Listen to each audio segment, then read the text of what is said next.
কারণ যদি ধানের পেজে আপনারা ভোটটা দেন তাহলে বাংলাদেশে কোনো সংস্কার হবে না। শেখ হাসিনা তো ভারতে পালিয়ে গিয়েছিল, তারেক রহমান পালাবেন কই? পালানোর তো জায়গা নাই। যদি রিফর্মের দিকে আপনারা যেতে না পারেন তাহলে বিএনপি নামক যে দলটা আছে এটাও নিশ্চিহ্ন পথে হাঁটবে ইনশাআল্লাহ। 24 জুলাই শহীদদের রক্তের উপরে দাঁড়িয়ে তারেক ভাই স্লোগান দিয়ে নতুন করে বাংলাদেশে নতুন ফ্যাসিজম আনার আয়োজন চলছে। আমরা তাদেরকে সতর্ক করছি, ভুলেও এই ধরনের পদক্ষেপ নেবেন না, কারণ ইতিহাসে এই ধরনের যারা পদক্ষেপ নিয়েছিল তারা এখন ভারতে কলকাতার অলিতে গলিতে না খেয়ে বেড়াচ্ছে। তাদের পরিণতিও আপনাদের হবে ইনশাআল্লাহ। এখন দেখলাম এই লাল পতাকা দিয়ে বিএনপির হলো একটি ভোট ব্যাংক গঠনের এবং এই ঢাকার 2-1টি আসন ভিক্ষার জন্য তারা লাল পতাকা বিক্রি করে দিয়েছে। এসব লাল পতাকার ভণ্ডামি বন্ধ করতে হবে। বাংলাদেশের মানুষের যারা দুর্নীতি করেছিল 2001 থেকে 6 আমরা তাদের বিচার চাই। বাংলাদেশে ধনী গরিবের যে বৈষম্য সেটা আমরা কমিয়ে নিয়ে আসতে চাই। আমরা এই জন্য শ্রমিকদের মধ্যে জোরে সোরে কাজ শুরু করেছি জাতীয় শ্রমিক শক্তির ব্যানারে। আর আমরা আগামীর পার্লামেন্টে কোনো একক নেতৃত্ব পার্লামেন্ট দেখতে চাই না, কারণ সংস্কার প্রক্রিয়াকে বাধা দিয়ে উনি ইতিমধ্যে দিয়েছেন যে আমি সংস্কারের বিরোধী, আমি রাজা, আমি ফ্যাসিস্ট হয়ে ওঠার প্রচেষ্টায় আছি। তাহলে একটা ফ্যাসিস্টকে বিদায় করে কেন আমি আরেকটা ফ্যাসিস্টকে নিয়ে আসবো? এটা তো কোনো যৌক্তিকতা হতে পারে না। শেখ হাসিনা তো ভারতে পালিয়ে গিয়েছিল, তারেক রহমান পালাবেন কই? পালানোর তো জায়গা নাই। কারণ আওয়ামী লীগের একটি বন্ধু রাষ্ট্র ছিল, বিএনপি বলে তাদের নাকি বন্ধু রাষ্ট্র নাই। আসলেই তো সত্য, তাদের বন্ধু নাই। এই জন্য জিয়াউর রহমান আগে বুদ্ধি করে বলেছিলেন, অথবা গানের মধ্যে যেটা আমরা পাই, প্রথম বাংলাদেশ আমার শেষ বাংলাদেশ। শেষ যদি বাংলাদেশ করতে হয় তাহলে অবশ্যই আপনাকে রিফর্মের মধ্যে আসতে হবে, কারণ পুরো বাংলাদেশ রিফর্মের দিকে যাচ্ছে। যদি রিফর্মের দিকে আপনারা যেতে না পারেন তাহলে বিএনপি নামক যে দলটা আছে এটাও নিশ্চিহ্ন হওয়ার পথে হাঁটবে ইনশাআল্লাহ। এখন এই কথাগুলো আপনারা দীর্ঘ সময়কালীন একটি রাজনৈতিক দল গড়েছেন। এই রাজনৈতিক দল ব্যবসায়িক দলের মধ্য দিয়ে এসেছে। এই যে দশক এসেছিল, এমপি হয়েছিল, তাদেরকে হলো গার্মেন্টস ব্যবসা দেওয়া হয়েছিল, বিদেশে যে লোক পাঠানো সেই ব্যবসাগুলো দেওয়া হয়েছিল। সেই ব্যবসাগুলো করে তারা হলো ভোটের মাঠে গিয়ে হলো টাকা দিয়ে ভোট কেনার যেই একটা নিয়ম রীতি সেটা চালু করেছিল। আর এখন নতুন করে 24 জুলাই শহীদদের রক্তের উপরে দাঁড়িয়ে তারেক ভাই স্লোগান দিয়ে নতুন করে বাংলাদেশে নতুন ফ্যাসিজম আনার আয়োজন চলছে।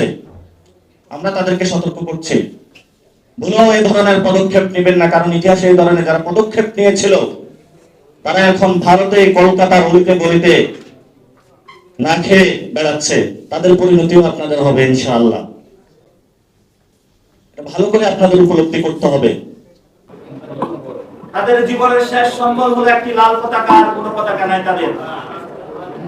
এই লাল পতাকা দিয়ে বাংলাদেশের গত 80 বছর মানুষকে পাকিস্তান আমল থেকে ধোঁকা দেওয়া হয়েছিল। এখনো তারা লাল পতাকা। ক্যাম্পাস জীবনে আমিও বামপন্থার সাথে কয়েকদিন ছিলাম। পাটকল শ্রমিকদের যখন আন্দোলন চলছিল আমরা হল থেকে বেরিয়ে এসেছিলাম। গার্মেন্টস শ্রমিকদের যখন আন্দোলন চলছিল আমরা হল থেকে বেরিয়ে এসেছিলাম।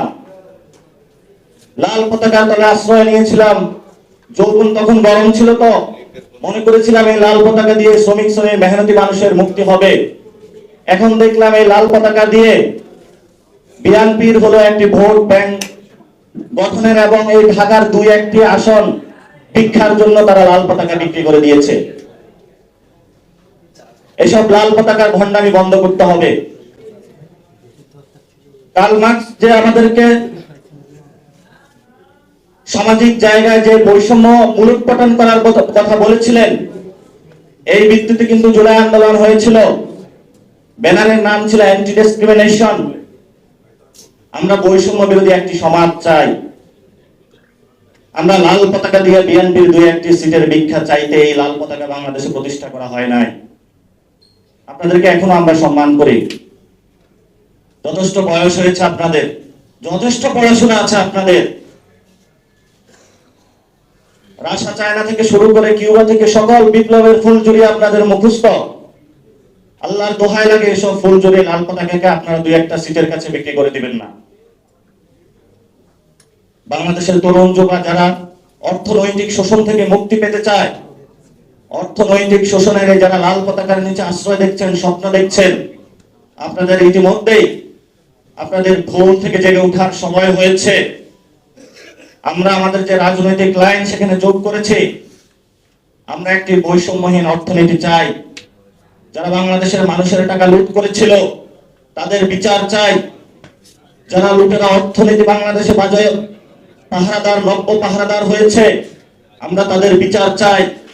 বাংলাদেশের মানুষের যারা দুর্নীতি করেছিল 2001 থেকে 6, আমরা তাদের বিচার চাই। বাংলাদেশে ধনী গরিবের যে বৈষম্য সেটা আমরা কমিয়ে নিয়ে আসতে চাই। আমরা এই জন্য শ্রমিকদের মধ্যে জোরে সোরে কাজ শুরু করেছি জাতীয় শ্রমিক শক্তির ব্যানারে। দুঃখজনক হলো আমরা হয়তো ওই স্কেলে এখনো যেতে পারি নাই। কারণ আমরা মনে করি এই ক্যাম্পাস থেকে যেভাবে 24-এ অসংখ্য শহীদ বের হয়েছিল, আগামীর যে রাজনৈতিক লড়াই, আগামীর যে রাজনৈতিক সংগ্রাম, প্রত্যেকটা মিল ফ্যাক্টরি থেকে শ্রমিকরা দলে দলে সবাই বেরিয়ে আসবে। এই জন্য আমরা তাদের মধ্যে কাজ শুরু করেছি। অনেকেই মনে করে ট্রান্সপোর্ট অ্যাসোসিয়েশন, বাস মালিক সমিতি, নৌ সমিতি এগুলো যদি দখল করে রাখতে পারি তাহলে ঢাকায় 10 লাখ লোকের সমাগম করে সরকারকে একটা বেকায়দা ফেলিয়ে আমি আমার কাজটা আদায় করে নেব। কিন্তু আপনারা গণঅভ্যুত্থানে একটি বিষয় লক্ষ্য করেছিলেন, আমরা যখন বাড্ডা জোনে ছিলাম, চায়ের দোকানদারে যে ছেলেটা ওই যে কেটলি নিয়ে আসে চায়ের কাপগুলো পরিষ্কার করে দেয়, তারা প্রথমেই কিন্তু যুবলীগের শেল্টারে ছিল। আওয়ামী লীগের একটি উদ্ধৃত ইকোনমি ছিল, যে ইকোনমির মধ্যে তাদের জীবনযাত্রা জড়িয়ে ছিল। কিন্তু আমাদের সামনে গিয়ে এই লোকগুলা যখন দেখলাম পুলিশের সামনে দাঁড়াচ্ছে, ছাত্রলীগ, যুবলীগ, আওয়ামী লীগকে শক্তভাবে প্রতিহত করছিল, তখনই আমরা বুঝেছিলাম বাংলাদেশের খেলা ঘুরে গিয়েছিল। 90-এর গণঅভ্যুত্থানেও যারা শহীদ হয়েছিল, যারা এই ধরনের আবেদনটা নিয়ে এসেছিল, তারা ছিল শ্রমিক শ্রেণী। তো যারা আপনারা এই যে শ্রমিক শ্রেণীকে বাস, ট্রাক, রেল শ্রমিক সংগঠনগুলো করায়ত্ত করে মনে করছেন যে রিফর্মের বিপরীতে গিয়ে বাংলাদেশ আরেকটি স্বৈর শাসনের পথে নিয়ে যাবেন, এই লোকগুলাই আপনাদের দিকে আবার ঘুরে তাকাবে। তখন আপনাদের পালানোর পথ আপনারা পাবেন না। এটা ইতিহাসে ঘটেছে, এই শিক্ষাটা আপনাদের নিতে হবে।